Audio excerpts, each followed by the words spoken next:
Okay, everything is rolling? Is this one recording? Yep, the red light's on. Yep. Okay, let's say a word of prayer. Lord Jesus, we're thankful for this day and opportunity to do your service. Lord, you said you should know the truth, and the truth shall make you free. And that's what we're interested in accomplishing here today, in Jesus' name. All right, now one more little technical thing, and it's weird, but it goes like this. 10, 9, 8, 7, 6, 5, 4, 3, 2, 1. All right, Kate, now I'll tell you. What I just did is simply to synchronize the cameras. It's not anything magical. Okay. And it doesn't mean, oh my God, the countdown is here. What we're going to do, we're just going to record a bunch of stuff here, and we can do some more tomorrow. If we forget something today, it doesn't matter. We can put it in. If you think of something in 20 minutes that should have been said right up front, it doesn't matter. Great. We are simply wanting to reduce this down to tape so that it doesn't get lost. Yeah. Okay? Yeah. And the big job lays ahead. That's the editing. Okay? So I want you to completely relax. There is nothing that can't be done, redone. If we sneeze, if we cough, if, anything can That's be fixed. reassuring. If the ceiling caves in, all we do is clean up the mess and keep going. Okay. So everything here is real laid back. You've got a lot of information, and we want to get this down into a storyline, because I think what you've got here is something that is extremely important for people to know about. Yeah, it is. All right. Let's talk a little bit about you, and see now where'd you start out your life? You were born and raised in the country? Yeah, the city, I was raised on a farm. In fact, I live in the same neighborhood in which I grew up. It was my grandfather's farm. Part of it was divided into thirds. But in 1939, my grandfather was an obstetrician in Norfolk. He was also in the Naval Reserves. He was in charge of military intelligence in Norfolk, which is the largest military naval complex in the world. So I was born in the Naval Hospital, which was the NATO headquarters, and brought home to my grandparents' farm. My father was in the South China Seas on a naval vessel. My uncle was in the Navy. So I come from a long line of military civilian folks. They were not full time military individuals. They had jobs, and they would go into the war. They would be in reserves, and as my grandfather was, he stayed in and retired a Navy captain.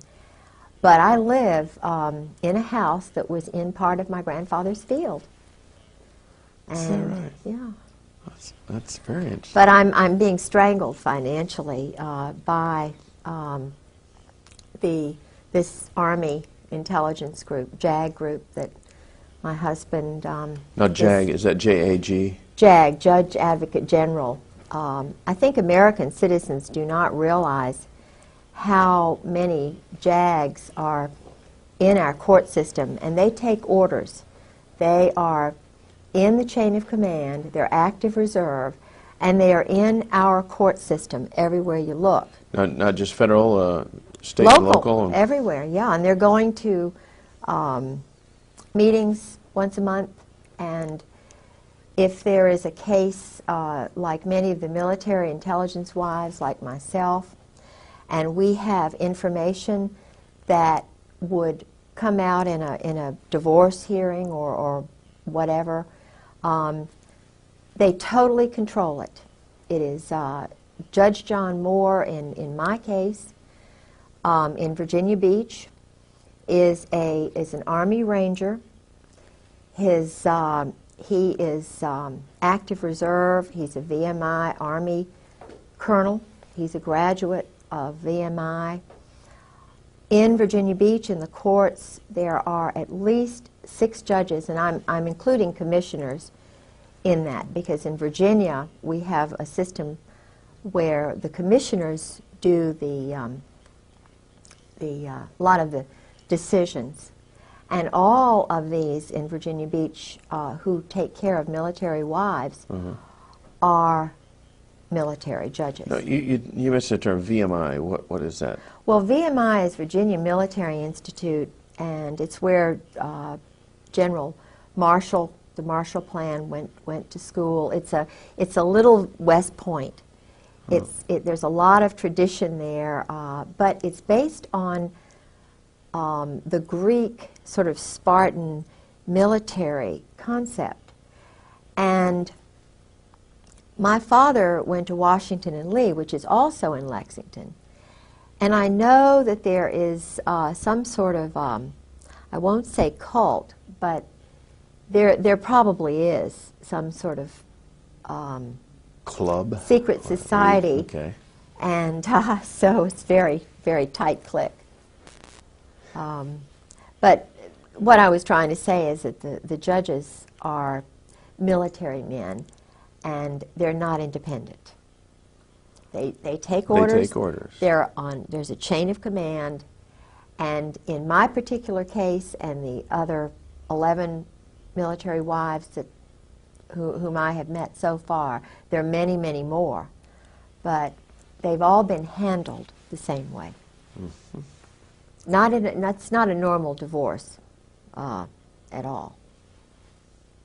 You know, I've heard of these kind of situations before, but it's never been put so concisely and so reasonably that there would be a connection why some people just, no matter what attorney you have, it doesn't matter. Oh, no. The divorces and the settlements of assets never go the right way. No, and there's a FISA court, which I know is involved in my case. What kind of court? Foreign Intelligence Surveillance Act. It's a Justice Department secret court that American citizens are not aware of. There have been a couple of articles on it. It's a small group of men, and I think there's a woman on it. I believe there's 7 justices. And in reality, the article that I read, which was given to me by Mike Fuller, and I know he would not mind me using his name, he's a government assassin. He was like my husband, a government assassin who when you say assassin, you're talking like character assassination or kill people? No, killing people. Okay. He's a mercenary, government mercenary. Okay. He was in Afghanistan and in Rhodesia, South Africa. And I met him and his wife through Sarah McClendon. He's a real wonderful patriot who is speaking out about what the NATO community and the Army and Marine Corps are doing. And Sarah McClendon, she's an old warhorse, isn't she? Sarah saved my life, literally. Really? Yeah. I had been having break-ins starting the night of March the 4th, after I was calling everywhere to see if I could find my husband. He would, disappear at times. And I found my husband's diary, which I have here, which they have been not anxious to have get out. Uh-huh. No, they meaning? General Sheehan, General Krulak, Marine Corps colonels, generals, Al Gray, Cook, and especially General Joy. Joy. General Jim Joy Uh-huh.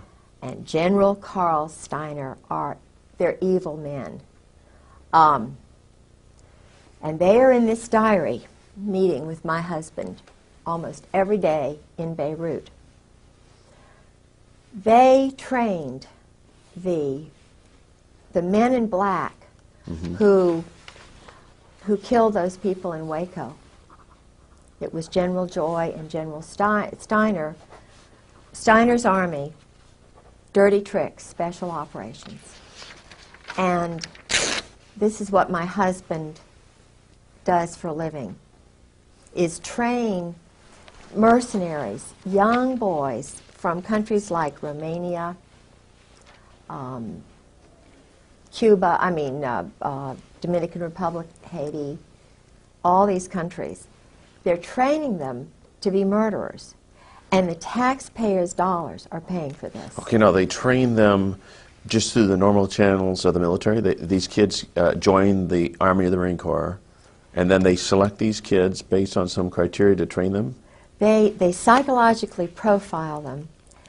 The profile, which is similar to my husband's and Lee Harvey Oswald's and McVeigh's and some of the others who were all part of this program. Jeffrey Dahmler was profiled and hidden. You know, what most Americans do not know is that all of these men were Jeffrey Army. Dahmer, he has a military background? Of course. They're all Army. Oh, okay. They were all picked out because they're perverted or twisted. Oh. Yeah. Sexually perverted. Sexually perverted and therefore, you know. Yeah. Well, now I don't think McVeigh was perverted the way Dahmler was, but certainly the group that my husband is overseeing are twisted. So part of the criteria, they look for people who have got something in their history that gives them a weird bend. Yeah. Like they were molested when they were a child, Yeah. or they come from dysfunctional families, abuse, whatever. Strong mother, weak father, no father, poor. Because these guys are looking for security, so they will stay in the military and do anything for that security. This was my husband's scenario. My husband and Oswald are just two peas in a pod. Huh. Exactly the same personality, the same type, in the same elite group, I might add, which was doing work with communists and Russians, with Czechoslovakians and with Romanians.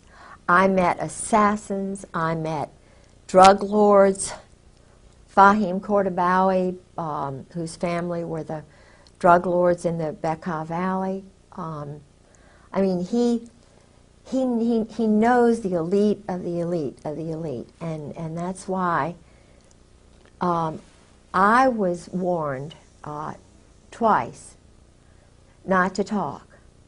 And you were warned... I was told that I would be killed. I was told that Your husband warned you about this, or? Oh, my husband warned me early on in it, but he knew that he loved me in the beginning. I'm sure he really did. But he's a robot, my husband, except when he's drinking. And I think that's why he drank, because the first 3 years of marriage, he was telling me everything. And I come from a very strong Protestant Southern culture, which, you know, when you're talking about shooting people like ducks, the only thing I can relate it to is my brothers going duck hunting, and that's what George would tell me it was like. Killing is just, you know, it's nothing. There's no emotion involved. You just get rid of somebody. And he said he was an existentialist and that these murders were necessary, and, you know, very matter of fact. And I'd sort of go, yep, and we'd be eating dinner, and I was trying to get him to know Christ, you know, to sort of understand a little bit about my background and America's background. But his group they are not Christians. They're what he calls existentialist, and they study German Clausewitz and Nietzsche, Sartre, Camus, Montesquieu. And his thesis at Princeton, which was written for him by a very good friend of his named Todeve, who was a French count, and his thesis was on this. And it was, supposedly it was in French, but my French is better than his. So he could not have written that by himself. I know that. I know it was written for him. But in the intelligence world, and in the communist world, and the world that my husband was in, one had to know French because all of the terrorist trainers and the guys who were funding all the guerrillas and everything were in Paris and New Orleans. They would go back and forth. Still, the 4th Marines is out of New Orleans. And that's been going on a long time, ever since Disraeli, even before, I think. But they had hit squads and, you know, undercover groups in New Orleans. And George would go to New Orleans, all the Marines. I mean, this is where they train, do terrorist training, Lake Pontchartrain and places like that. Okay, and then this would be during the 1980s? Yeah, 1980s. Okay. From the I think New Orleans has been a school for a place where debauchery and murder and cults and flourished. yeah. Well, there's a New Orleans connection with the JF Kennedy assassination. Well, you see, Oswald, my husband and Oswald were in the same club. General Jim Joy is in that club. General Louis Buell, who is my husband's benefactor, or whatever you want to call it, is in that club. There is a, in fact, I've got the name of, there are Russians in that club. Yeah, feel free to grab any reference materials. Yeah, You've got our what I want to tell you about General Al Gray, my husband was the chief of staff for General Al Gray, who was the commandant of the Marine Corps. And I probably shouldn't say this on the tape, and you all can get rid of it, but he's a homosexual. Gray. Gray. Okay. He's what they call a cherry Marine. Now, I'm not anti. I'm trying to find my. I hope I've got it. Yeah, here it is. The this Vietnam term cherry Marine, Cherry is that Marine. that's a common phrase in the military. See, the thing is, you know, they're guys and they're girls, and I just came from such a real prudish culture. Yeah. You know. That's fine. You came from a normal culture. And I'm not judging them, but the Vietnam War, I know a lot about that, about the MACSOG program and the Phoenix program, because George was involved with a very important part of that. Not important, really, but he and Al Gray and Louis Buell and Michael O'Boyle and Ollie Whipple were. Do you remember the Manguez and the Pueblo? Was it the seizure of that little ship? Yes. Yeah. This was. It's run by the mob. Then it was a mob military partnership, joint.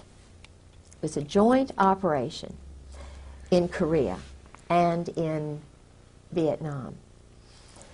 The highest levels of the Marine Corps and the Army in those special operations levels, the individuals are actually in the mob. New Jersey. You're talking about the mafia type mob? I'm talking about the Brooklyn, New Jersey mob. My husband, Al Gray, Sheehan, they're all Brooklyn. Cap Weinberger. Heinz Kissinger, there's the Boston mob, which was shipping weapons back and forth to Northern Ireland.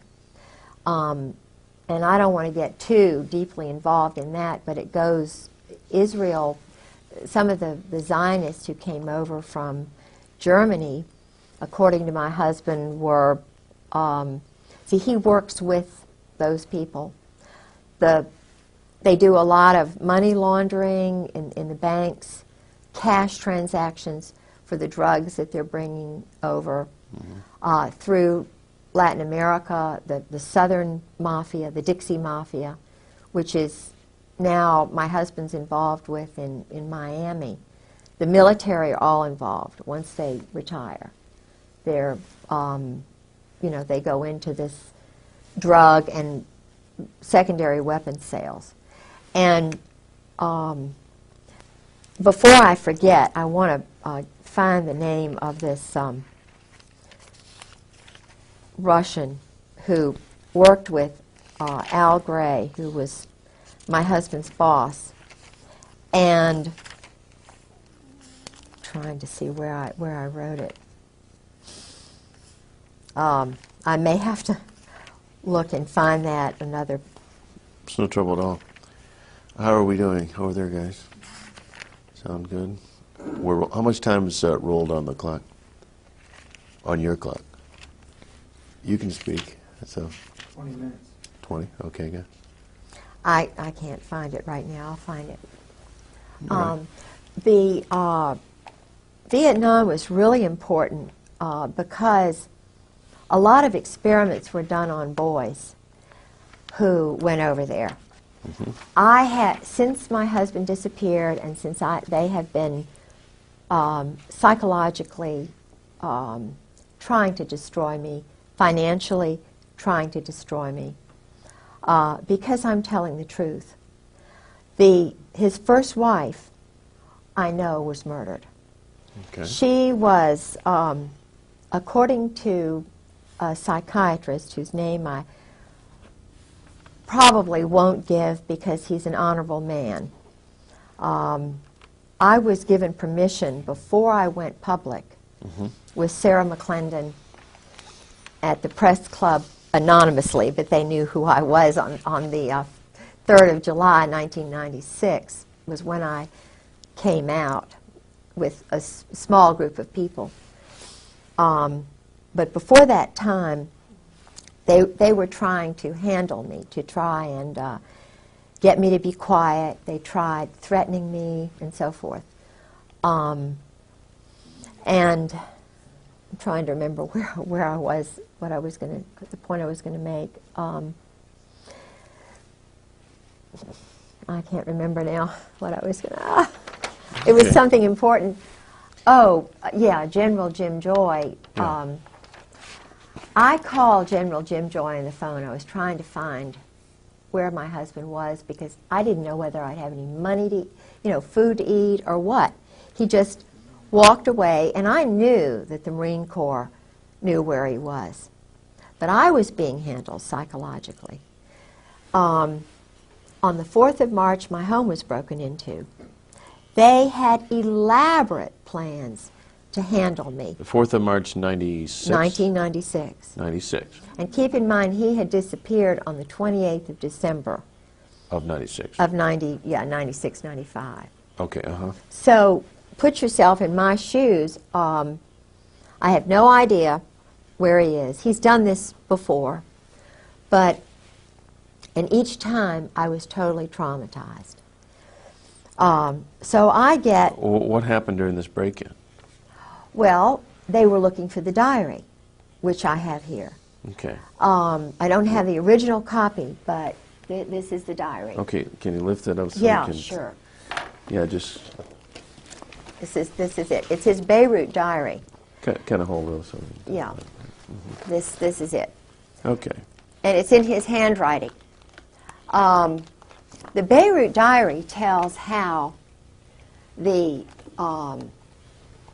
intelligence community, the Army and Marine Corps assassins, snipers, are how they operate in a city during a crisis. My husband was the liaison between the White House and President Jamal. So my husband is a friend of Scrokoff, McFarland's a Marine. All of these men are personal friends of George's. Colby, I spoke with personally on the phone. 2 weeks later, he was murdered. He went to Princeton. My husband knew him. He knew my husband. He told me, Colby told me that... Now this is General Colby? No, this is William Colby, who was head of the CIA. Oh, okay, yeah. Who was murdered in a... so-called boating accident. I know exactly how that happened because, you see, the SEAL teams, SEAL Team 6, 4, 6, and 8, are on the East Coast, and then the odd numbers are on the West Coast. And some of the people who are affiliated with the SEALs,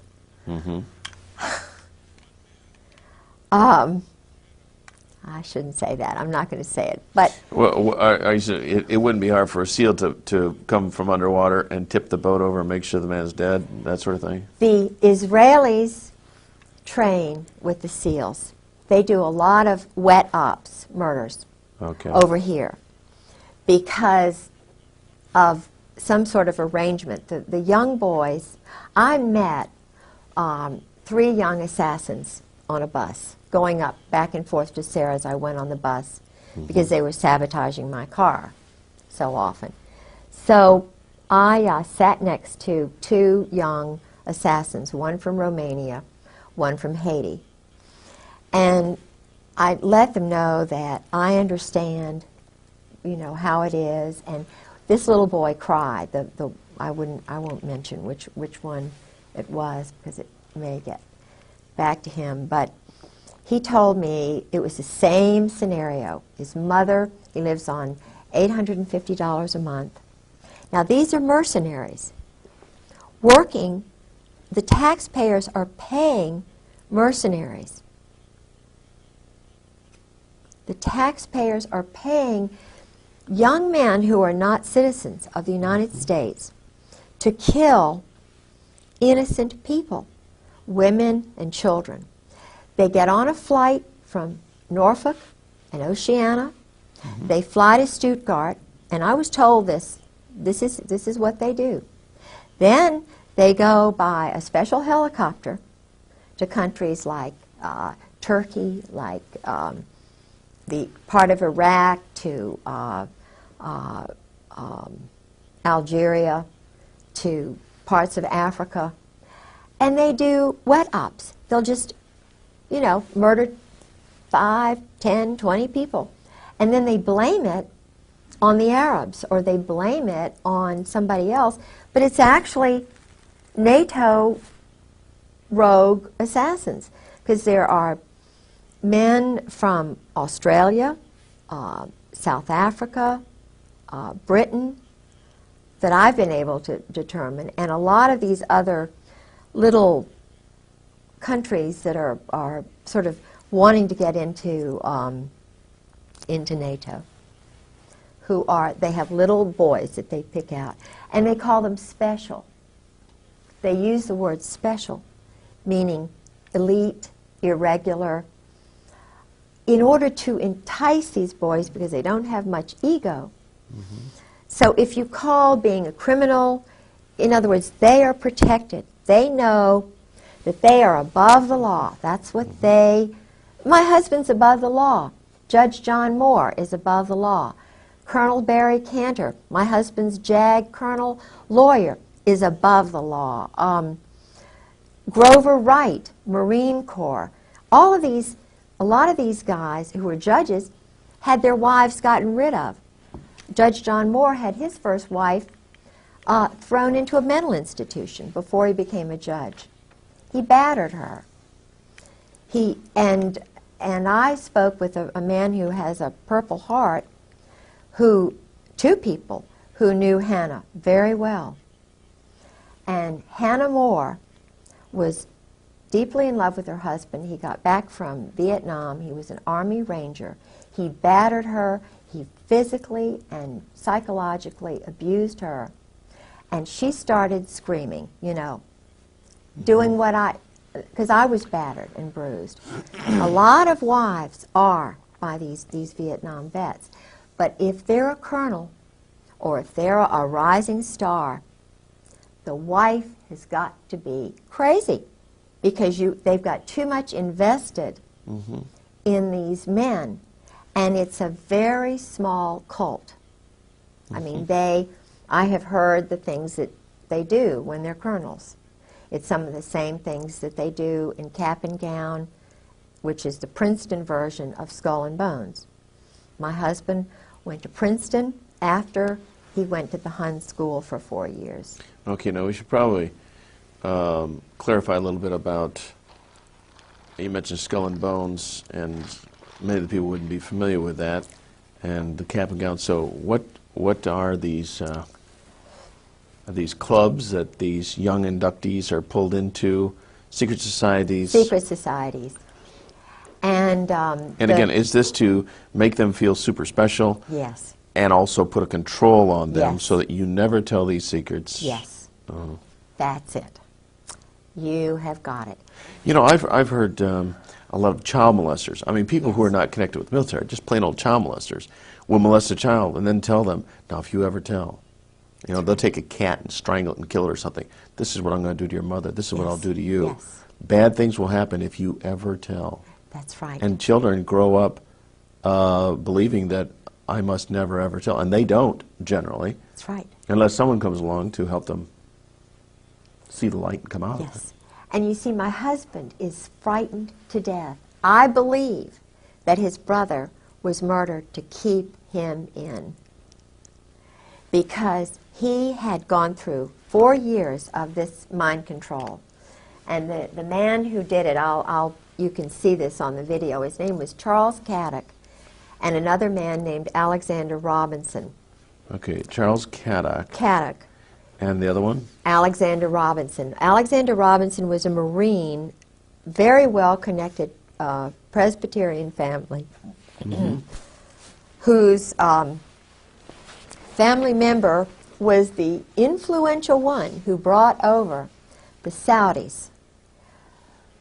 The original Saudi head of Saudi Arabia was George told me all this about Mohammed Faisal, Khalid Faisal, and Saud Faisal, and there were something like 32 brothers of the then in the mid-50s, the ordained, you know, whoever was head of Saudi Arabia. It was actually the United States who chose that person, because the United States, through Charles Caddock and that group, murdered the good one, the one whom everybody liked, who was well educated, and who was normal. In, I believe it was 1952, 1953, 1954, in Paris, the universal Saudi, the well-educated Saudi, was poisoned. And what would his name Charles be? Caddock.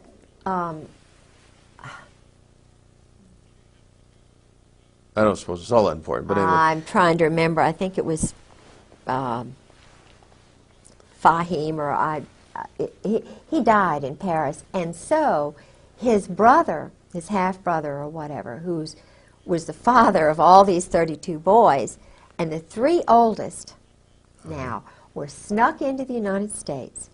I have a degree in history, Virginia history, undergraduate degree, and master's in Scottish history. And being a Southerner, we always look at, you know, past is prologue. And I jumped into the Saudi Arabian books to try and find out something about the Hun School, which is in Princeton, started by a physicist connected with Einstein in that group. So I was looking for the Hun School because I knew they went there. And they're in all the brochures. They're very proud to say, you know, we have the Saudi royals went here. President Cheeseborough brags about going over there and being wined and dined, and you know. So I only found one reference, but it was a reference that said something like they went to a prep school in the United States. That's all they said. Well, it was the Hun School, and my husband was one of the playmates. Charles Caddock was the bodyguard, quote-unquote teacher for these guys. So they would go out and play in the woods, and they were doing homosexual things with them. You know, I mean, there was a lot of money. They bought a big house. Yeah. And so. Okay, now, I was momentarily distracted. Okay. Explain to me a little bit about this, the homosexual event here. Well, George, for the first 3 years of our marriage, was drinking entirely too much, and he was trying to let me know about his world, and I'm not judging him. He's a bisexual. Okay. And I he believe. needed help. He needed help, he needed Still love, does. he needed cry. He Yeah. still does. Mhm. He really needs help. And the handlers knew that I was changing him. I was taking him away from this crazy cult Right. that he'd been in all these years. And I mean, we were going to church. He even walked down the aisle one time when Tony Evans preached at Scope. I mean, he was overwhelmed. And At Scope, at notice. Scope in Norfolk, it's a big auditorium. Okay. And so, but he was a little boy when he was, it's mind control. MK Ultra, somebody said.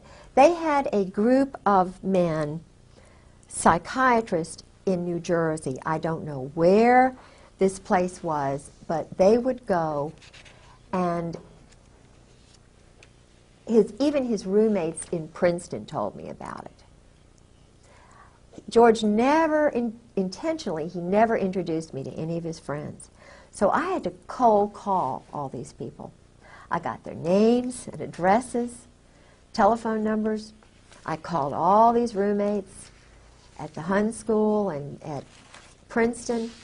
They told me things about George and, holding hands with, with Caddick and other people, about being a cheerleader and going off and so forth. Now, a cheerleader, this is a kind of a trade name, right? No, he was a cheerleader for the At Princeton. At Princeton. Okay. And he traveled with the football team. Okay. And here is a guy like that. They put him in the Marine Corps. I don't think that was very nice. Do you know what I'm saying? It was hard for him. But it was part of the the long-term vision. Absolutely. They wanted him long term. And it's because of the Saudis. This is what I believe and what his roommate believes. He had a roommate at Princeton who was also at the Hun, who's a dear, dear, wonderful. His mother is an Anglican. His father was a Jewish doctor from Brooklyn, and Jack is a dear. And we talk to each other a lot on the phone. George sort of, dismissed him because George was getting in with another crowd. George got into Cap and Gown, which is the same kind of fraternity. I mean, it's an eating club at Princeton for intelligence officers. It's Cap and Gown. Would they have anybody involved that wasn't intelligence-oriented? Football players and so forth. But I have a feeling that Cap and Gown has a lot of intelligence officers and boys who may have been raped. Of course, they'd never talk about it. Right. But I know that the initiation is, they get very drunk, and even in the Marine Corps they do that. It's called dining in. They have the shellback ceremony. They do a lot of homosexual enticement. The boys are, when they come in, when they're new recruits, they strip them nude, they violate their personal parts. There's a lot of that is going on. What about even now? Tailhook? Yeah. Is there a connection? Yeah, sure, because the cream of the crop is doing this. They're having group sex parties. And that was a Navy operation too, wasn't it? Yeah, but the Navy and the Marine Corps. Of course, maybe we ought to, for those That's another. that tailhook, they don't know anything about. Tailhook was refresh our memories. Well, tailhook. In fact, when I was single in Norfolk, I know one of the people who was deeply involved with tailhook, who was the captain of the Saratoga, was very much involved with this kind of behavior. And I know a lot about the, see, I never thought about group sex. This is so awful for me to contemplate that these orgies are going on all over the Mediterranean, that the captains, lieutenants, the men who rise to the top are the ones who are picked to play the games, the pool parties, the nude pool parties. And they have secretaries who come in. I've talked to 3 guys, and of course my husband, who went to these parties. But what they do is, and this is General Al Gray, who was the main prime mover, they would go to a place like Aix-les-Rosés, where Charles Caddock, this teacher who inducted, got my husband into it, he retired in one of these all-male party houses on the Mediterranean. I mean, that's where and my husband kept up with him all through the years. But these sex parties and orgies, they're all homosexual in nature, or is there some heterosexual? They start off with the wild secretaries. It's kind of, you know, my husband did those in Indonesia. He did them at a place in Northern Virginia with his first wife. I did not know any of this. I knew absolutely none of this when I married him. He told me he was loyal to his wife. He wanted me to think he was just apple pie, because I'm just a one-man woman. Right. When I took that oath to marry him, love, honor, and obey, that's me.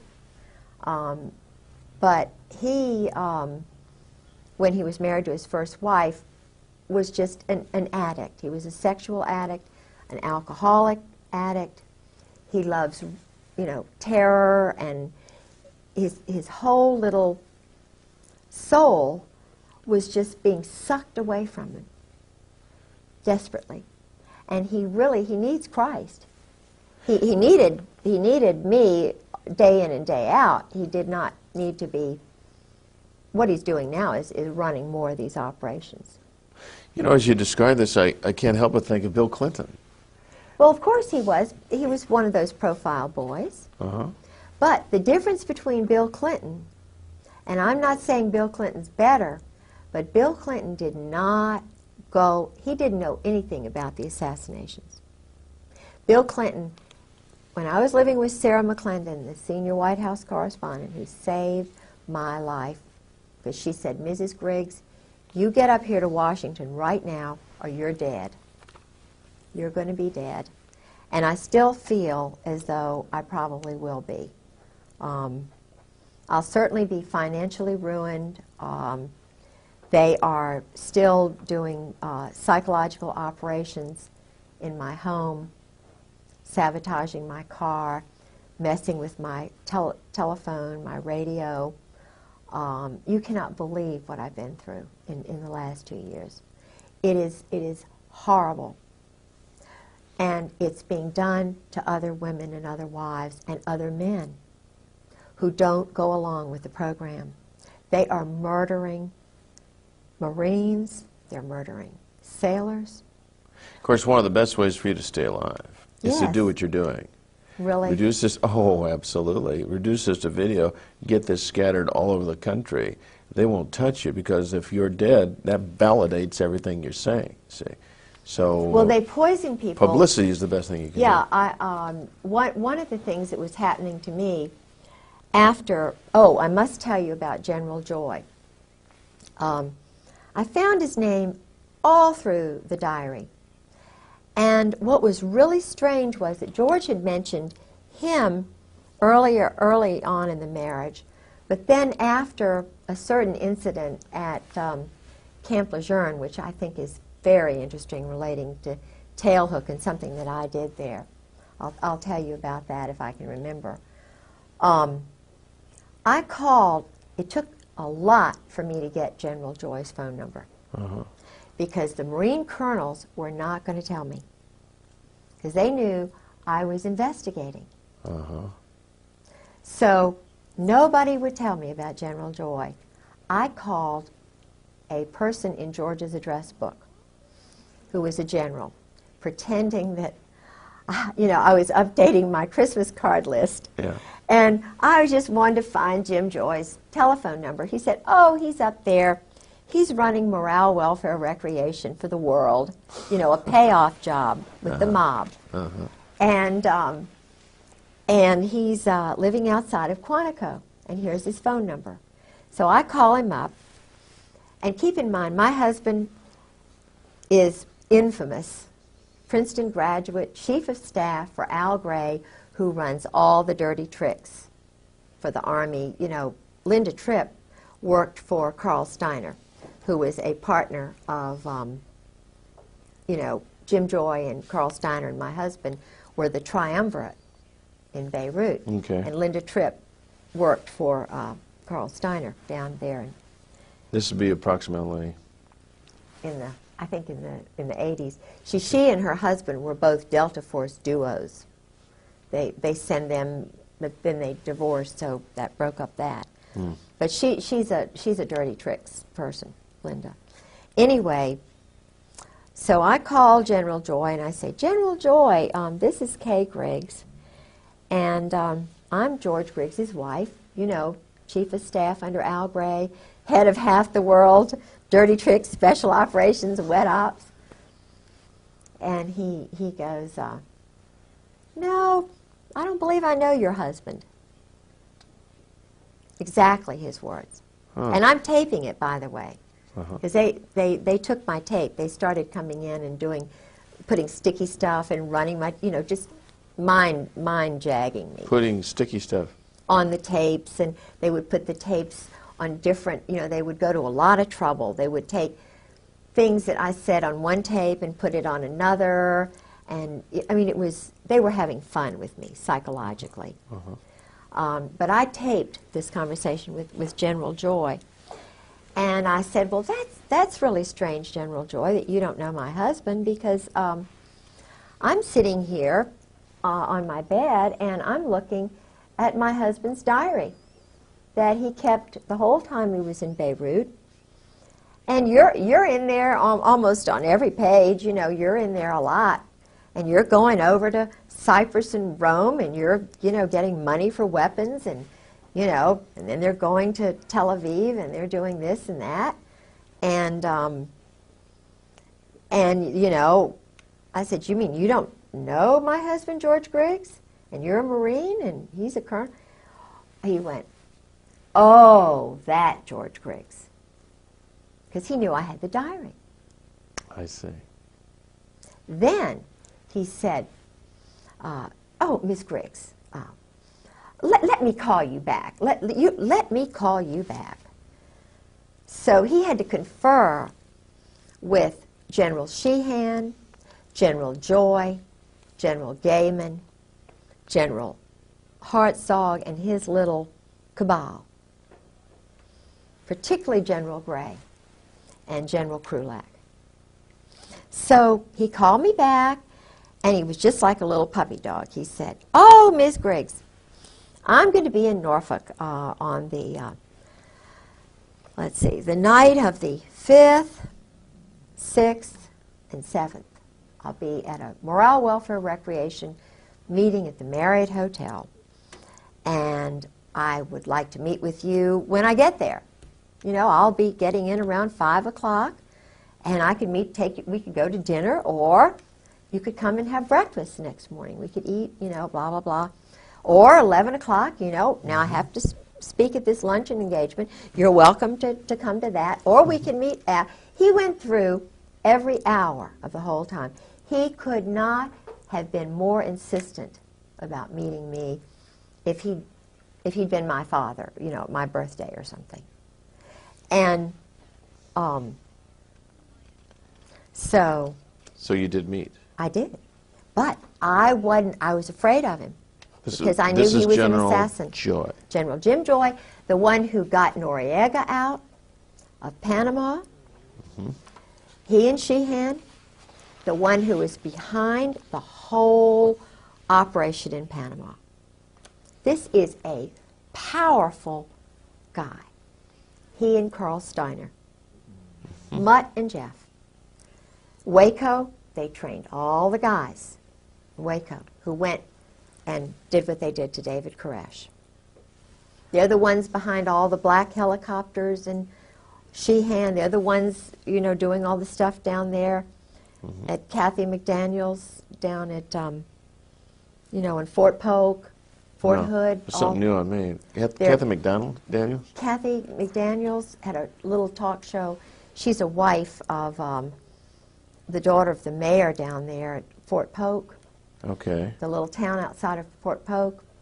And there were a lot of unusual things happening. And because she was talking about it, excuse me, they took her radio show off the air. And they tried to, it's a long story, but anyway, so General Joy, I got in contact with the NCIS.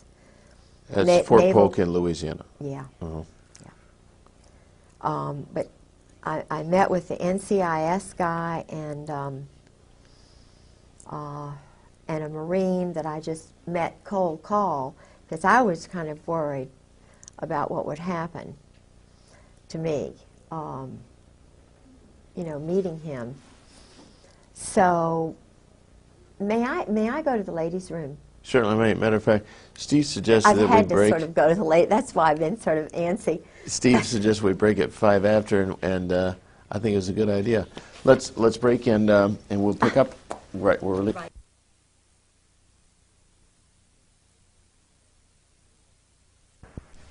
Well, I think you're fine doing what to do. We're rolling. Is this one rolling? All 3 cameras rolling right now. They are rolling. Good. Yep. Everybody check in. All right. Here we go. Okay, now Steve, come on over here and take a quick glance at the at this monitor. Notice how she's framed here. Does mine correspond about the same? Oh, okay, I see what you're saying. Oh. I better take a better look. Oh. So that we cut back and forth, we are. Okay, I see what you're saying. Actually, yours is like you say. Yours is a little bit tighter. Okay, just take it wide. Do you want this one in a little tighter? No, no. Okay. Mm-mm. She's just right. I tell you, I have the perfect reference. I can tell now those chairs are giving me a perfect reference. Except that I'm a little bigger than she is, so I may stand a little taller in the chair. Okay. Whoa. Whoa, whoa, whoa, yeah. Oh, the distance, maybe.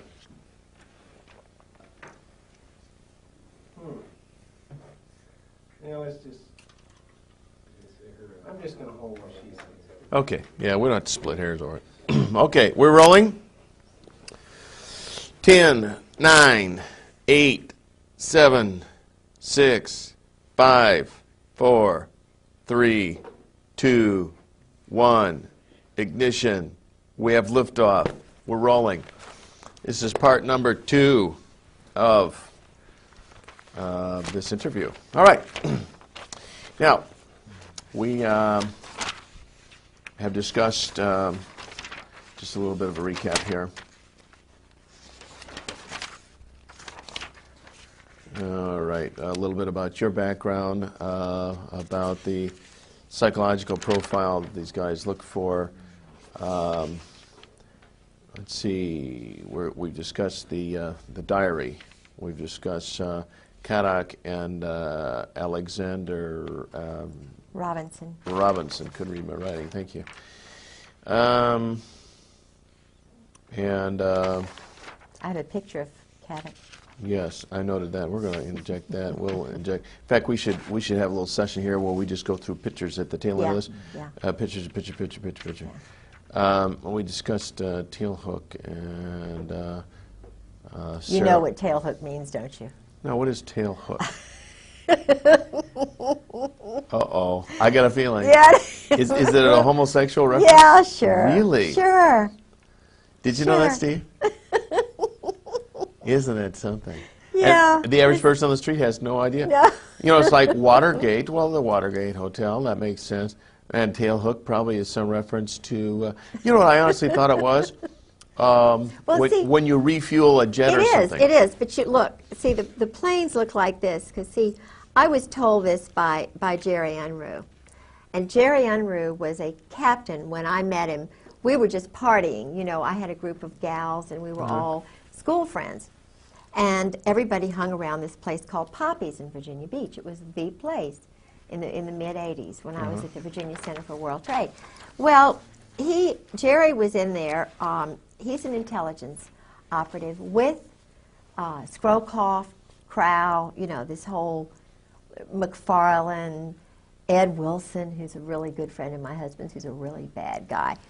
Anyway, they're all some of them are doing this Rush River Lodge thing, you know, which Angleton was doing, where Woodward would go to these big orgy parties. And George went to a few of those. But this, you see, is the plane, and it kind of looks like that. Okay. And it refuels. Uh-huh. See, that's what the hook is for. That's called the refueling. tail hook. Yes. Uh-huh. But it has a double meaning. A double entendre, sure.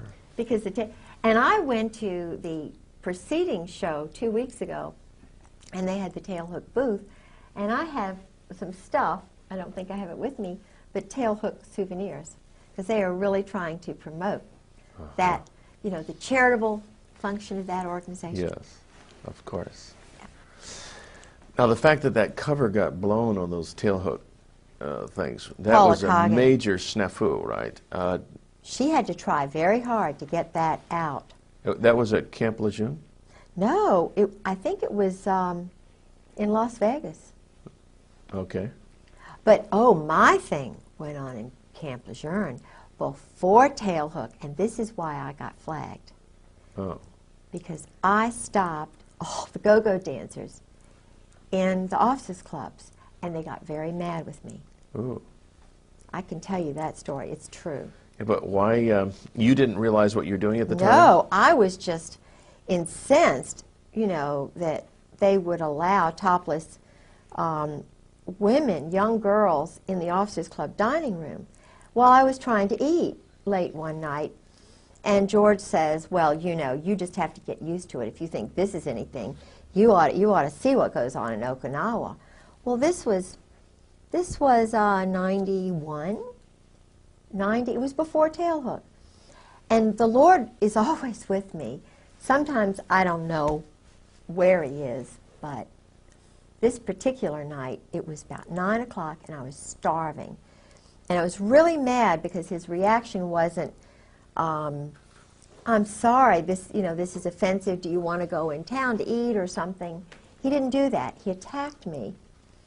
It was a chance to educate me the way they were educated. I see. Get used to it, bitch. You know, Yeah. Excuse my French. That's right. But that's really what he was trying to do.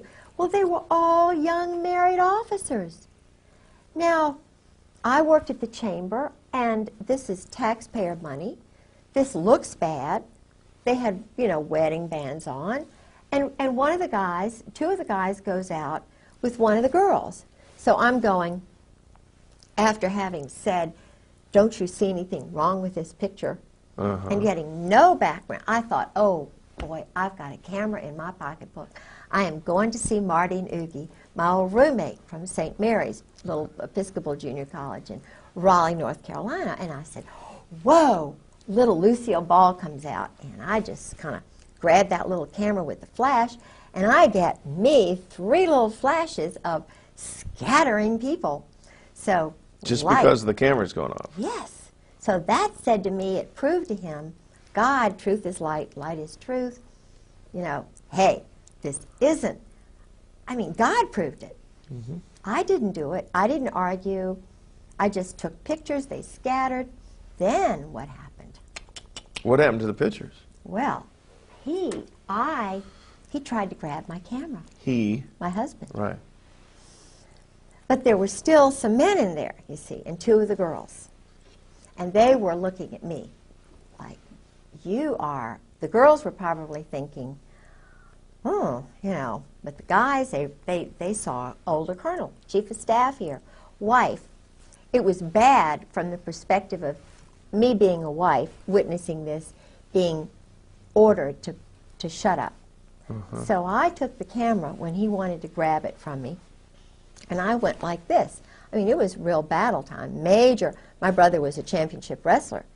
you know, and I don't know anything about holes, but I knew this was self-preservation time. And I just said, well, I'm going to the ladies' room. Huh? Yeah. So I went to the ladies' room, and I hid the darn thing. And he wanted to know where it was. We had a major battle. But the end thing that happened was I wrote a nice letter, found out the name of the manager of the club, because I knew protocol. I knew you can't go and just really mess everybody up. And I sent a letter saying, is this normal to have it, to the club manager? But I sent copies of the pictures and the letter to the wife of the general commander of the base and the wife of the commandant. Oh, man. You wanted to get in trouble. With the pictures. No, I mean, Or you thought you were gonna, helping the wives. Yeah. The wives, at this point, no doubt, are privy to all this stuff, right? Yeah. See, I thought in the real world, this is what you do. Somebody... But what happened was I went home, and the wives were meeting there, and I told them what I had done, and Carol and Millis said, oh, no, you didn't do that, did you? George won't get promoted. You know, he was trying to make general, but Louis Buell had already died. He wouldn't have made general anyway because of Sue. I already found out about that, but I didn't know that at the time. So, but Charlotte Moore, whose family are better educated, and she's kind of the leader of the pack because she's more rational than the rest of the wives. She said, Kay, thank you very much. We appreciate what you did for us. And then all the rest of them kind of, you know, they're like little puppets too. But then I found out from Brooks West that I was flagged. That General Gray had me marked as a troublemaker. Gotcha. So after that, no more stories while he's drinking. You know, it was a very, he was having to balance them and me. You know, he was, I think he was challenged by me because he, you know, he knew that I was a free spirit. He didn't understand Christ. He didn't understand what my boundaries are, but because he was a little bit intimidated by my sense of freedom and my, you know, openness, which comes from a complete understanding of where Christ is in my life, you know, and I follow in his footsteps, but I'm a free spirit because I'm created independently, as we all are, and my husband never had that ability to be free from the time he was a teenager. Because early on he was made captive to these other matters, the homosexual encounters and the shame that brings and the control. So he was a bent twig early on. Yeah, and he had the Saudis were beginning to pile into Russell House at the Hun School in Princeton, which is the school that my husband was in for 4 years on scholarship. He never saw his parents in 8 years. Now think about this. His parents were shipped to California, I believe strategically so that they could control his mind. Okay. He was too poor to fly out there. I think he did go one time when he was ROTC on a flight that took him forever and a day to get out there. But he had an uncle later on who bought a house in Princeton when he was in college. So he had a little bit of nurturing.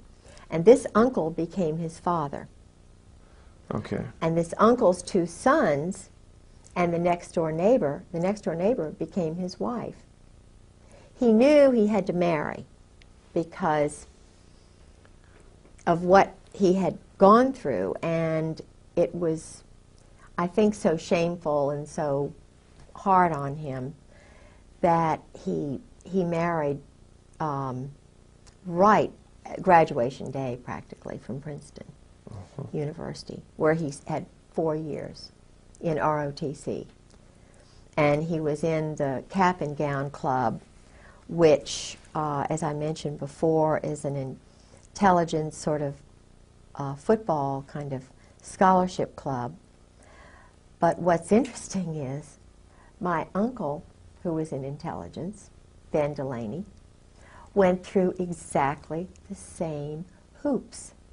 I was thinking, you know, when I met my husband, this is, and it probably was God in many ways, but I thought, isn't it amazing that Uncle Ben, who was the football quarterback star for Princeton, the one year they won the whole national thing, he was, he went to the Hun school. His father and mother were both killed, or something happened to them, and I think they were a fairly well-to-do, prominent family. He was handsome, wonderful, just a neat man. So he went on scholarship to the Hun. And then, and he went in, it was crew and all these other things. He was in Cap and Gown. He was, he played on the football team. He wasn't a cheerleader. My husband was a cheerleader. But they were in exactly the same pattern. ROTC scholarship. They left ROTC. They were dependent on the government, on the intelligence community, you know, selling weapons to whatever country. I know the country, but in other words, they were doing work for the joint under the table all these years. Okay, and directly under whose instructions to sell these weapons? Do you know that? Yeah. Okay, and who would that be? Well, it's the Israeli Zionist group in New York. Mossad? No. Well, what would they yeah, call but themselves? everybody thinks Mossad, like they think CIA is just a bogus sort of thing. It's really Army intelligence that does just about everything. They run a lot of the psychological profiling, which is done at Quantico with the FBI. It's all a very small group. Harvard professors connected with, you know, the Tavistock and Dar es Salaam, and there's a sexual perversion group in Vienna and one in Colorado. I think that little girl was part of that experiment, you know, who was John murdered. Benet Ramsey? Yeah, yeah, because I had some...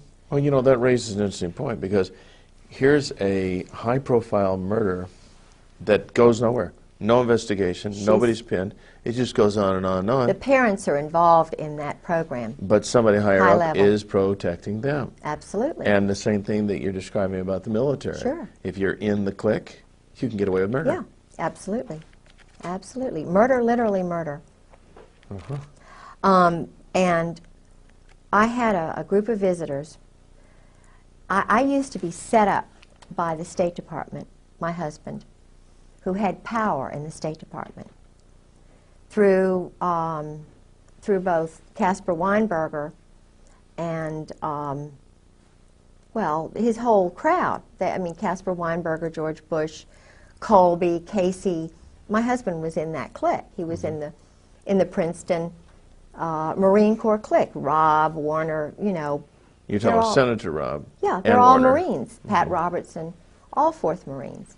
I mean, they're all involved in this. They know, they're running everything. Now, you mentioned Pat Robertson. You're talking about the 700 Club, Pat Robertson. Yeah, Okay. there's a power thing there. And it's all male, it's all white, and they know the murders are going on. They're surgical, they're strategic, they're political. But what I was going to tell you is I was used because I was the most gullible in high school. And I'm very, very spiritual, and I love people. So, and I was driven to meet all these people from all over the world for some reason. So they would feed me people because they knew I would react. It's kind of like Monica and Bill. I think they put Monica in there to have something on Bill. That's my own feeling. Sarah McClendon feels the same way. Because... And Linda Tripp was there to guide the situation. Absolutely. Of course. Linda Tripp was Delta Force. Linda Tripp was trained by Carl Steiner, who's in the diary with my husband. Carl Steiner is called a snake. And he tried to trip up Schwarzkopf. I mean, he was trying to take the whole Iraqi thing over because they had been baiting, you know, using the Israeli rogues in Turkey. They were having little zigzag wars. It's all to sell weapons. It's all about weapon sales. It's all about drugs. It's all about funny money. Making money. Of course. And the head Krulak, who is the Commandant of the Marine Corps, his father, Victor Krulak, worked with this Russian, Czechoslovakian double agent who was worked with Al Gray, who was enlisted at that time, rose right up to the top because they were involved with Butcher and this whole crowd that was trying to pick fights. And they were not, they were Army and Navy together, joint. And George kept saying, George calls them the members of the firm. He calls them the members of the firm. I've heard the Brotherhood. They're very close. And it's a small group, and it's very hierarchical. I had Caspar Weinberger's bodyguard farm me when I was at Sarah McClendon's. Now, farm you. Yeah, that's a term that they use. Where they cultivate? They well, not cultivate, but just want to find out kind of, they're doing profiling on me. Women are hard to profile because we're very easy. We're very easy if you understand women. And I think they need more women in human intelligence because we'd solve a lot of these problems like overpopulation or whatever it is very quickly. Because we're the ones who teach the men how to talk, how to communicate. We think on 20 levels at once. You know, we're very spiritual, we're very practical, all at the same time. And they make mistakes by pegging women as crazy when really they're very anxious to solve problems. They're just very frustrated to see a lot of wacko things going on that don't need to be going on, but the guys don't see it. So with my husband and so forth, I was used. They profiled me. They knew I loved international people because I'd already demonstrated that. And there was a group of sexual psychiatrists from Vienna who came over. I have pictures of them.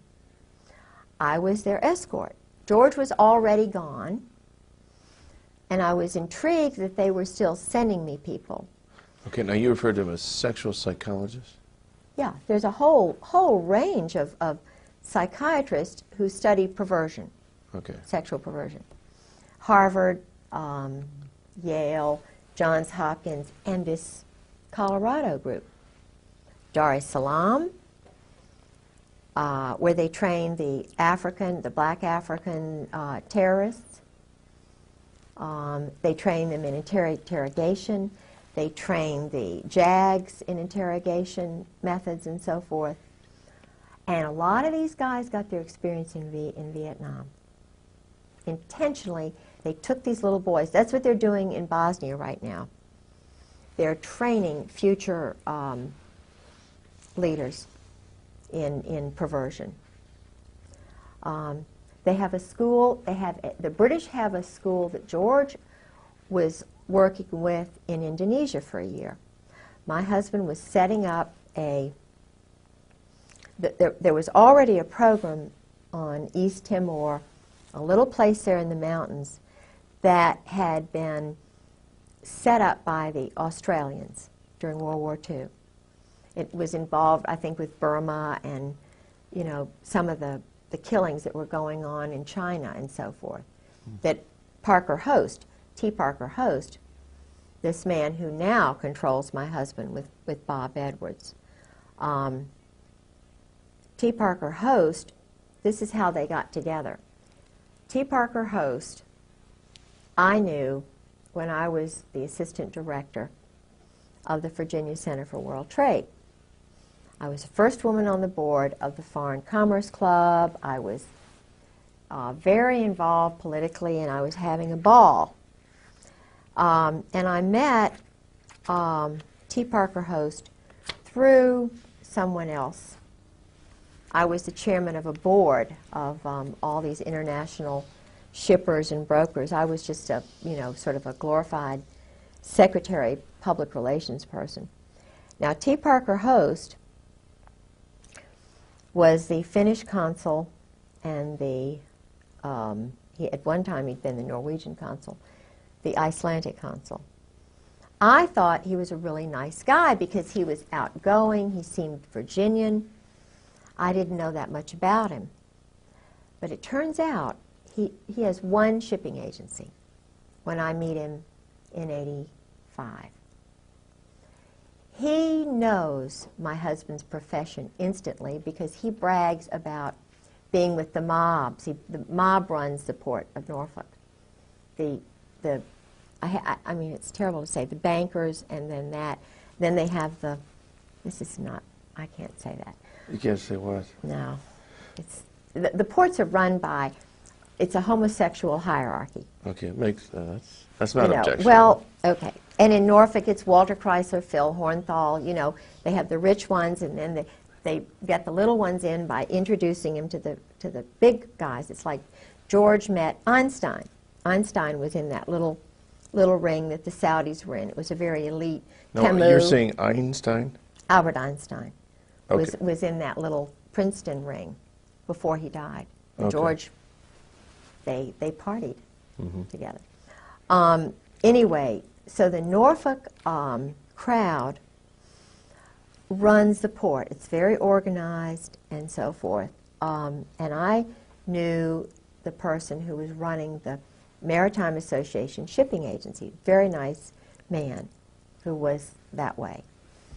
But I didn't know it, I went out with him. I like him very much. I mean, he's a very nice person. But And completely homosexual. Completely. But he liked me, and I thought he was wonderful. Many homosexuals are very he's engaging a very, people. very nice guy. Well,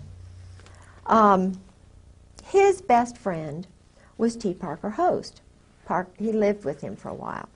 Well, I didn't think anything about Parker because, he'd been married and had a couple of sons, and I thought, well, this is just a guy who's moved away from Newport News for some reason and settled in Norfolk. I thought it was unusual. He didn't have any friends. I didn't know. But it wasn't because of that. It was because Parker had some questionable associations with mob figures, with assassins. He was in the Burma Special Operations Command. He liked living a dangerous life, and he bragged about it to others. My husband and he gravitated to one another. And I thought it was wonderful because my husband didn't seem to have any friends. So I sort of fixed him up with Parker. Well, Parker's the one who did me in, Parker plotted, and it's a long story, but basically, and this sounds petty, but I wouldn't go out with him. And I'm not saying I did anything that was, it's just that he wasn't my type. Obviously. Well, I mean, but he just was, he's boorish, he's loud, he's kind of rude. So you're saying even just in a social context? Yeah. So what happened was, because my husband is so close to Bush and McFarland and Scrowcroft and all these guys, Parker starts getting in with my husband's friends and cultivating them. And he goes from having one shipping agency to dotted all over the place. He goes from being a Democrat in petty little Virginia politics and being the Icelandic Finnish consul to having big shipping deals going through Iceland and Finland. and Norway. And my husband's setting up deals in Moss, Norway, which I was the president of the Sister City Association. I was being used while they were setting up, you know, shipment places, transshipment places. I mean, I was witnessing all of this, and it all came back to me, just boom, like that. But Parker, it was so interesting. We had a hearing. I had a hearing with my husband. That very day, George Bush was in town. My husband was in town. My home was broken into while I was in court. Very strategically, I was called by a Marine colonel named Jack, who is very involved with the maritime shipping business, and he knew that I know a lot about that. He called me and invited me as a guest of his to attend the George Bush huge banquet with John Warner while my house was being robbed. My car was sabotaged that day. And guess who introduced George Bush? T. Parker Host. Now, he made it to the big time. You know, Alexander Haig is another one. You can help us out tonight, coffee, Thank anything you. with that. Yeah, he's a friend. Alexander Haig, he rose from nothing to top dog just overnight. That's because he's in the club. Oh, of course he's in the club. Now, how he's in the club, you see. Now, all these guys. Heinz Kissinger. Oh, I have a story. Oh, we all suspect Henry's a queer. Oh, but yeah, I have a first-hand story from Bob, who was there in Cambodia with Heinz. Okay, you call him Heinz. Henry. Yeah, okay. Heinz. His real name is Heinz Kissinger. Okay. We'll straighten up. We got a light that fell down, boys. Did you notice that? We got to be alert to notice all these little things. And that's very hot, by the way. Haig was an army. Just a second. Let's get this straight here, because right. that is a hot light, and you'll burn your fingers if you don't touch it. By the way, as long as we're kind of in an unofficial break here, did you have to read my note while I was writing it? See just part of it. When I was writing it? Or only when I held it up? When you held it before here, Okay. I made an adjustment. Well, I was starting to write. I wrote, widen her a bit. And then I looked up. Well, lo and behold, he's done it. So I thought, well, maybe he could read this over my shoulder. That's cool. And then... No, and he did. Oh, you saw it and interpreted. I've seen you. You could read it from here? Oh, that's cute. This is, oh, y'all are wonderful. What a team. And What then... a team you are. You could... Thank you? Yeah. Yeah, okay. Actually, all you got to do, if you write it, just tip up a little bit, I'll... Okay. Because the thing of it, when she's illustrating something and using her hands, well then, seize on that and open it up so that we don't lose the lower part of her hands. You know, not far enough down to where, you know, strategically we get out of focus, but just, that's cool. All right. We're back, and this is good. Let's go back to... See, we want to talk about Henry Kissinger, but also I introduced the idea about George Bush. 3, 2, 1.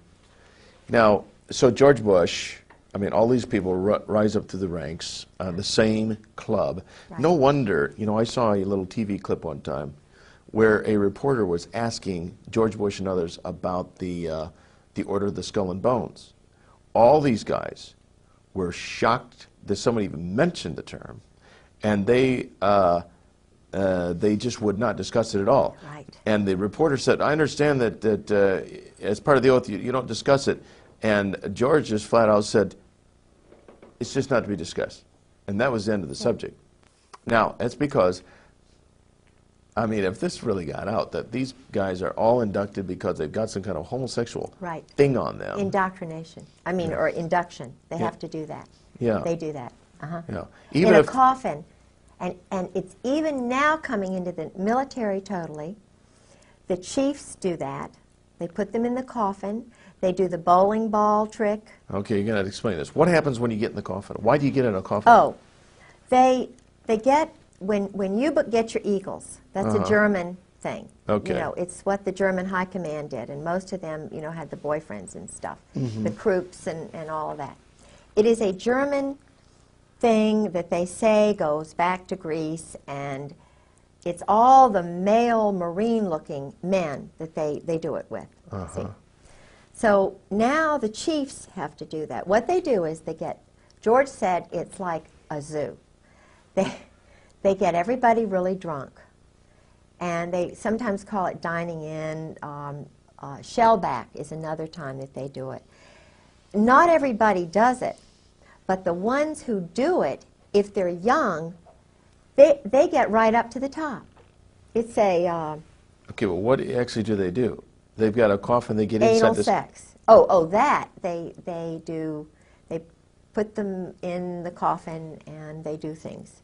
Okay, they perform things Yeah, on each other. yeah. While they're all around there going drunk and. I see. So there's a guy in the coffin. Yeah, and he's the one who Is the recipient of all the acts. right. Right. Yeah. Probably safe to conclude these are oral sex acts on this guy or something like Yeah, that. yeah. Okay. Oral and anal, whatever. Yeah. But But what's the significance of the coffin? I don't know. I mean, it's the mystique But- about the skull But and bones what's and death. interesting is now the young SEALs, Delta Force, the ones who go from Army to BUDS, the BUDS training SEALs, Buds BUDS is the emerging SEAL group, Oh, I see. They're budding SEALs. budding SEALs. I see. And they have to break into houses.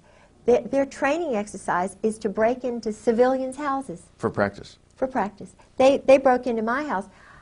When George and I were first married, I had many underwear. You know, this is terrible to say, but lingerie. I had lots of, I didn't buy much, but it all disappeared. And then when the psyching was beginning, I had white blouses, but they would all have black dots on them. I'd say, George, here's another blouse with a black dot. And it was just a little message? This was somebody's message, Or I would, after George left, it was batteries in a drawer. You can't tell the police I opened up a drawer where I had 6 batteries and now I've got 50 batteries. They're going to say, well, of course you're crazy, And I started my little sob with a screwdriver. And, I was always looking around for screwdrivers. Well, one day I come home and there are about 12 screwdrivers on the table, neatly placed. Well, you can't call the police and say, I've got 12 screwdrivers, You can't tell people that you've got black dots on all your white blouses. Your shoes are disappearing. And then, this is really, I called the police the first break-in, which was the night of March the 4th, the night before I went to see General Joy at the Marriott. Yeah.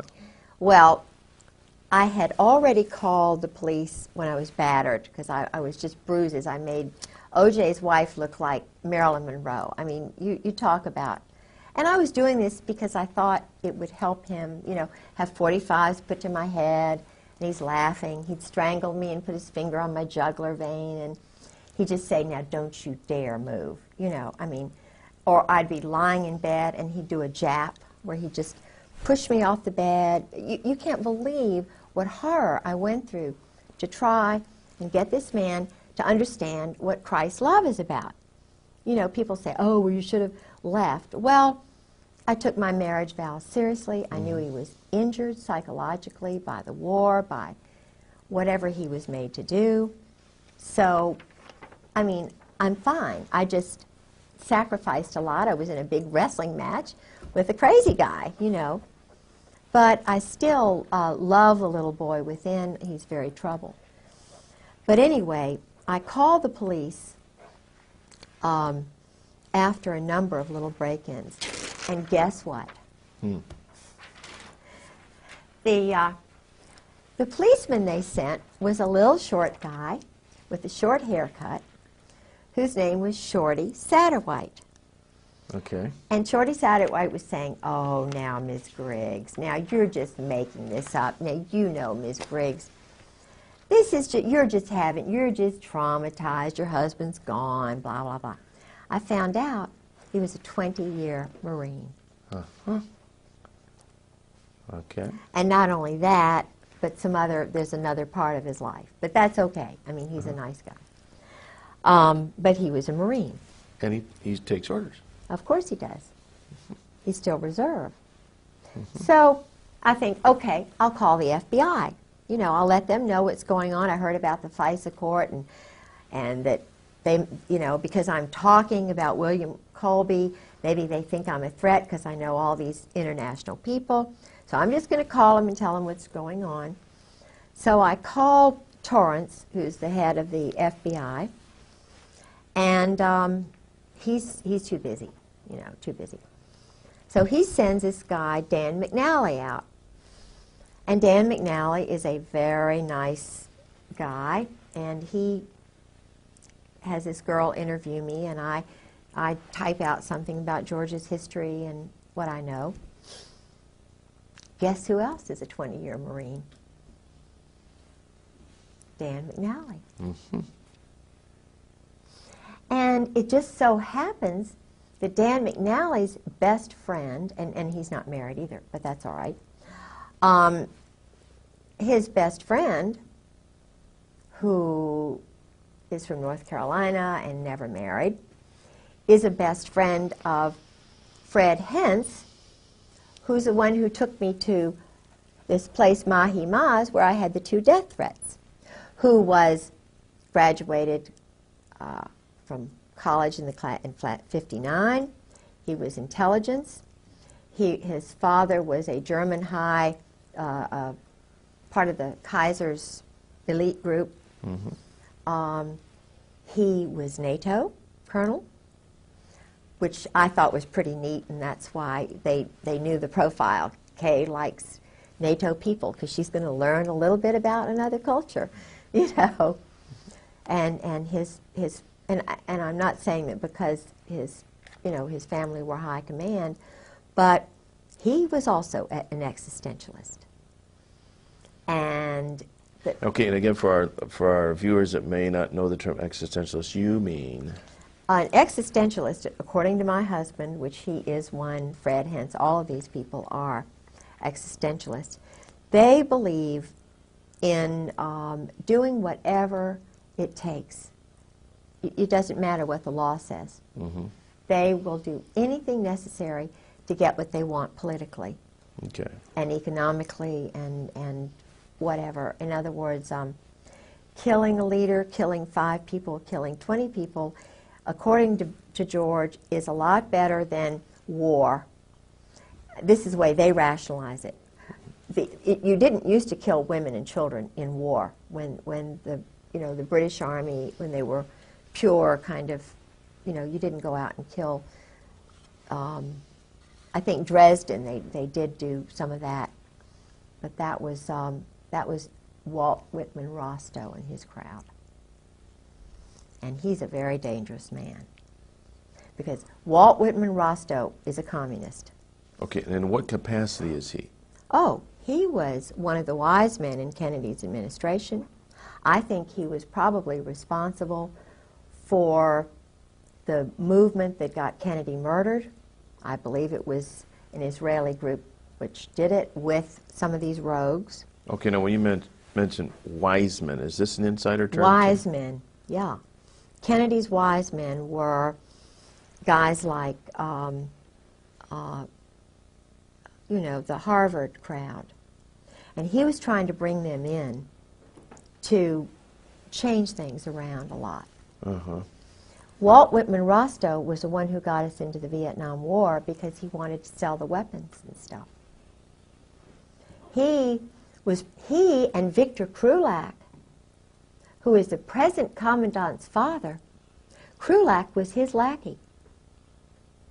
Walt Whitman Rostow's lackey.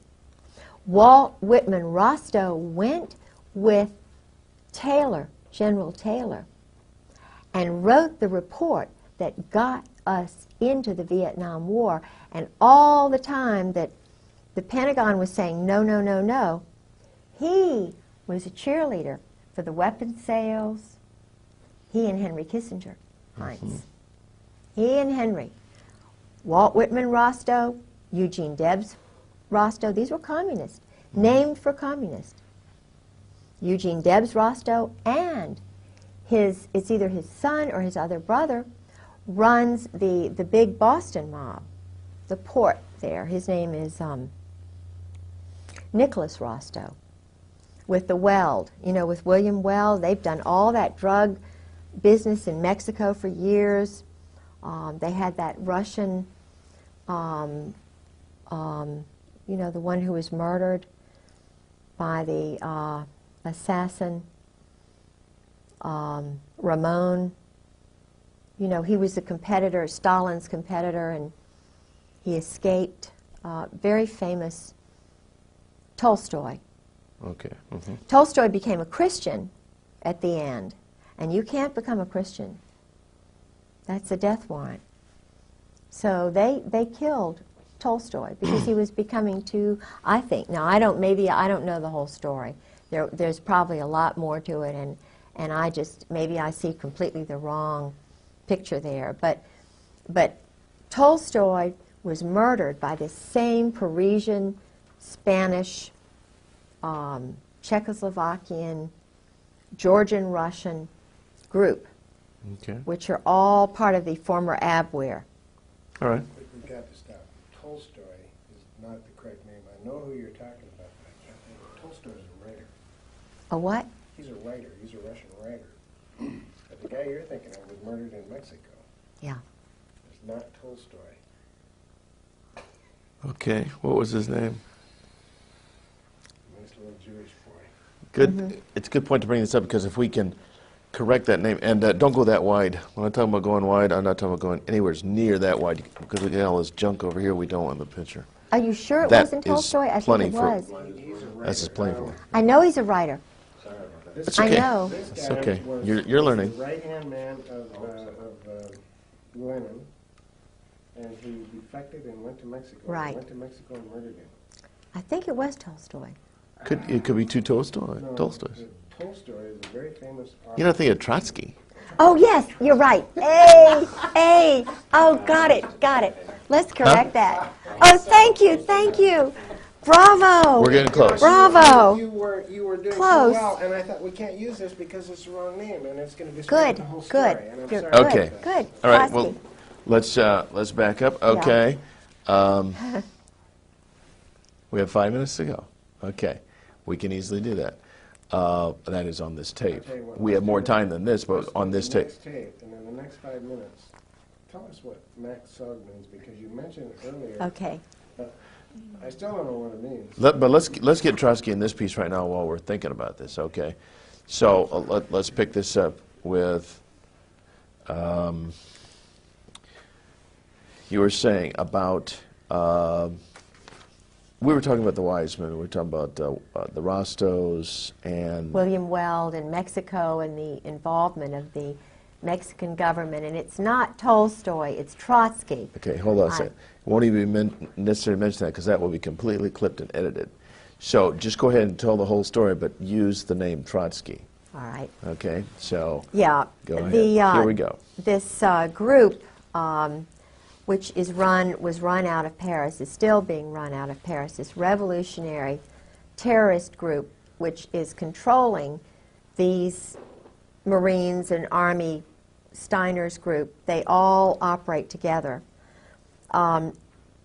The man who started all of this program during Vietnam used communists who were in the Spanish communist movement. They actually promoted communists in the OSS, which was started by this William, Donovan. Okay.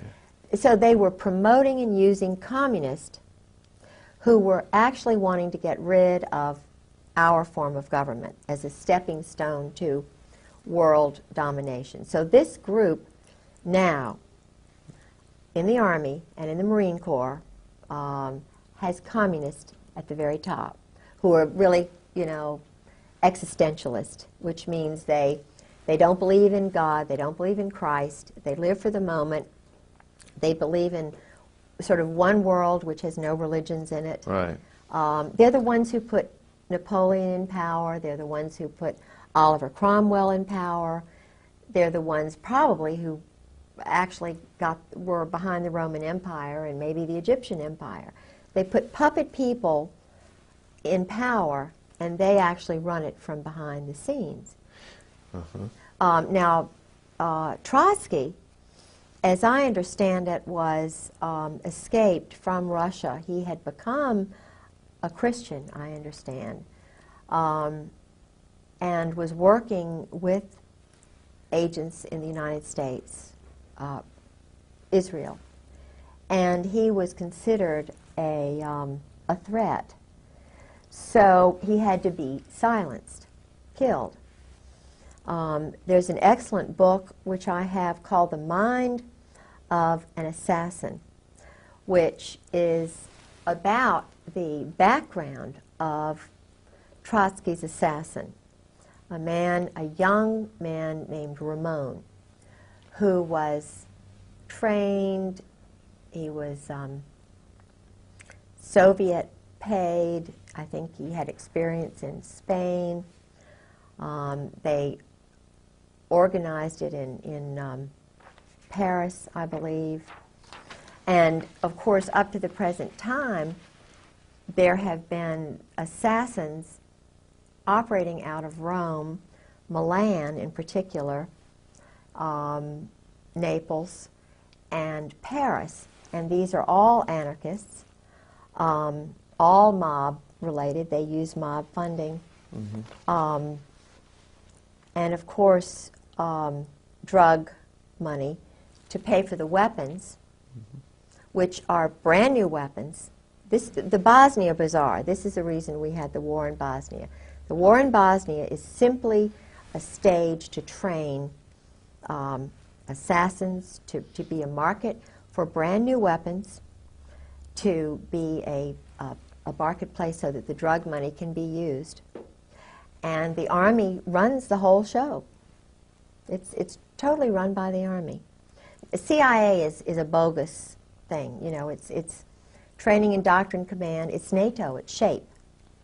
Supreme Headquarters Allied Powers Europe, started by Eisenhower. It's a totally independent corporation. Its main function is to sell weapons and launder money. You're talking about CIA? No, No, I'm talking no. about SHAPE. SHAPE. Okay. CIA is kind of bogus. I mean, That's it's just there. a trade name for the media Oh, it's to to confuse use. us. It's just to get us off the track. It's all being done by Army people who are now joint, because the word joint comes from the group that brought over a lot, and a lot of good people came over, but they came over illegally to kind of escape Nazi Germany and stuff. I don't know that much about it, but I do know that the funding organization, one of the funding organizations was out of New York, and it was called the Joint. And Meyer Lansky, see, our mob, the organized crime, the Jewish Kabbalist group, who don't believe in God, really. Well, they do. They look at God as a Kabbalah kind of thing, and the opposite of good is bad, and they have to get rid of all the good people and kill them, and then, you know, I mean, they really do this. They're killing people who are good on purpose, and they get brownie points with their little cult. But this funding group in New York, they would pay for passports which were illegal, and in fact, my grandfather was involved with that. That's how I know so much about it, because my grandfather was told to keep silent and not to tell anybody, but of course he told my grandmother, and my grandmother told me, and I've told my children. Everybody knows they brought in probably more than 200,000 Nazi soldiers and SS and, you know, wacko scientists and psychologists, and all of them, most of them, had the German disease, you know, because it was their culture. The German disease? Yeah, the German disease is what the Pink Triangle boys were. Colonel Ron Ray writes about this. He's a Marine colonel who's a Christian who's writing about the Cherry Marines, the homosexuality in the group sex orgies and so forth. which brought down the German government because Naples, which is where all of the Navy is doing their playing. I mean, today in Naples, these orgies are going on. It was where Krupp, the weapons manufacturer, used to take the German high command, and they would go into the Isle, on the Isle of Capri, into the Blue Grotto. And they would have big orchestras, and they'd bring in little boys, little Italian boys, who would be raped. They'd give them trinkets. And, of course, the mothers gradually found out, and just like me, it was one thing when there was just one of me. Now there are a lot more of us wives who are talking and telling truth.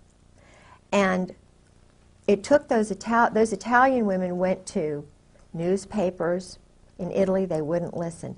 But when they went to the wives of these guys in Germany, it brought it all out. It brought the German government down because they were duplicitous in it, you know. But what they were doing was pedophilia. They were raping, bringing in little boys. They involved the Catholic priests, you know, who were bringing in all. Anyway, so, but what happened was this whole group came over to the United States. And they, it's an old culture, but it is the reason there are a lot of things going on with children these days. Mm-hmm. And it explains why it's all being covered up, because if you've got police officers who are playing these games and they're going in the woods like to, what is this place where, I mean, even Eisenhower played these games. Even Mike Kemp out in, it's called the Hermitage. The Hermitage. In California, where they all run, they get drunk and they run around nude in the woods and stuff. Bohemian Grove kind of That's thing. it, Bohemian Grove. Okay. Rather than Hermitage, it's the Bohemian Grove? Bohemian Grove, that's the name of it. Uh-huh. My brain's tired. That's okay. And the one in, there was a big one in Washington called Rush River Lodge, where they used to all go, and there are lots of places now. But the problem, as I see it, is that I think they're trying to destroy America and the basic Protestant Christian culture, because where you have a militaristic society, which is where the rules are only for those people, and keep in mind that Meyer Lansky and Luciano, Lucky Luciano, and the other man, they chose to go to Italy. Luciano went to Milan. He wasn't banished to Naples and Milan. The two top mob families went there because of the weapons industry. They're selling weapons. I mean, that's what the military is doing. It's totally controlled by the mob. Look at this. Weinberger was General Douglas MacArthur's. He spied on MacArthur in Korea. Who was MacArthur's nemesis? Albatross. It was none other than little old intelligence. I'm going to tell every move you make. Weinberger. Young, but he did it. He brought down MacArthur. Every move MacArthur was going to make, he broadcast it through the chaplain, his little intelligence network. And he got brownie points with the group because he brought down the big lion. When you get rid of a big lion like that, you get a big job. You've done good work. And they needed to get rid of MacArthur because he didn't want to keep the wars going. He wanted it over, and you know, it's like General Trefay, who took over after the Vietnam War was over, and he was on C-SPAN in August of '96 with former Ambassador Whitehead and a few of the other the State Department Vietnam people. And General Trefay, he he had been holding this in for years. He was on C-SPAN.